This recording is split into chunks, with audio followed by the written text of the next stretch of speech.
Hello, this is Charlie. I do these on MP3 because it's better than writing it all down in an email. But I'll help it as much as I can. But I'm not getting the help from Spirit at the moment. I'm giving her a break for one reason or another. So this is just my personal advice of what I've learned off Spirit to do with dreams and haunted houses. Your sister who died, you say it could be her. I don't know if your mother's in the spiritual world, but it sounds like it. There's a grown up there as well with someone shouting at you, as you say in your email here. But the little girl who died of 2 days old, they do progress in the spiritual world, being around the other family members, being a baby. They do progress in the spiritual world with the help from your family members. It's up there. But to get to the point of what they're trying to say is most dreams and even haunted houses are usually a symbolic way of them trying to talk to you over a situation in your life. But you want to watch them videos of haunted houses that I've done on YouTube there, plus a few other videos to do with dreams and that. Well, I'll go through your email. Say you were woke up in your dream of a woman there shouting at you. Well, you break the dream down, you see, and you look at the detail and you can get what they're saying to you. So somebody shouting at you in a dream, I mean, somebody shouting at you because you're not going down the right road, or you're doing something in your life which they don't agree with, and they're trying to guide you in that direction. If you've got problems in your life and they're shouting at you for that reason, there's a reason why they're shouting at you, and if you look at your circumstances around you, you should be able to figure out what they're shouting about. Why I say that is because as you go on, you say you were woke up out of that dream into a bright light in the corner. Well, it follows on again, you see. They're shouting at you. You're not seeing the light or something in your life that you're not concentrating on. Because what their job is, you see, their job when they're up there is to guide you. So you're not seeing the light to do with something. In other words, there's something in your life which you're not.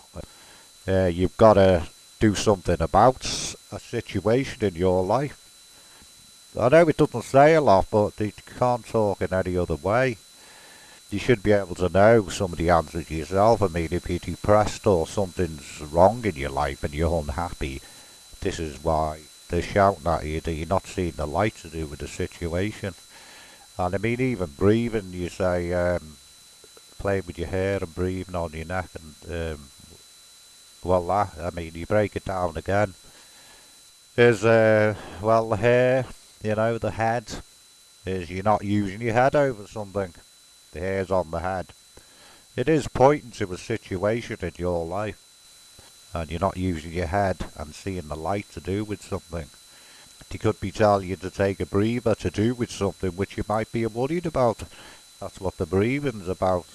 Tell you to relax more, because doing that and doing this while you're lying in bed, you need to relax more. That's why they're brushing your hair in bed. And if you think about it, it makes a lot of sense what I'm saying.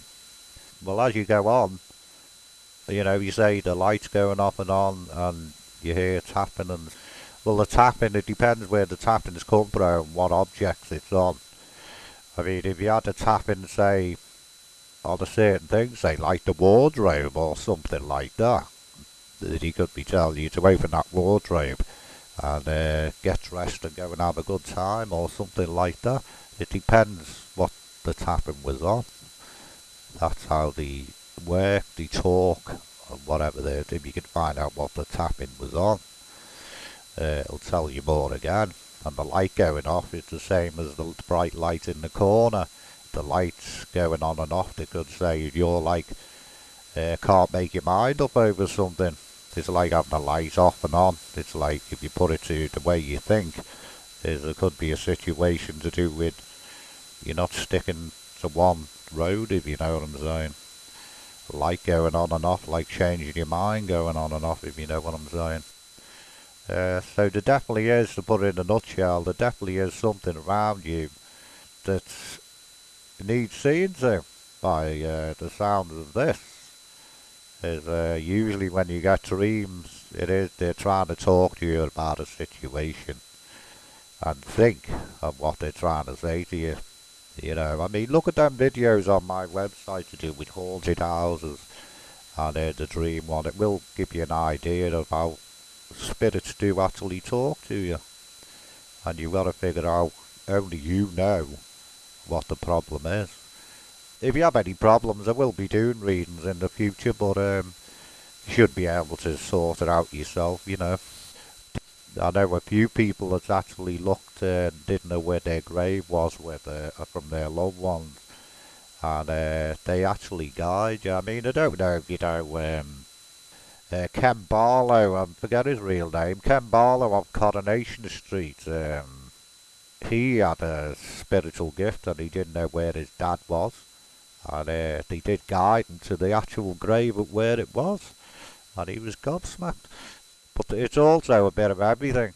So you find a grave, you probably found a grave with other, you've got a problem in your life, which they want you to sort out what it is, and you make your mind up over something like the light going off and on.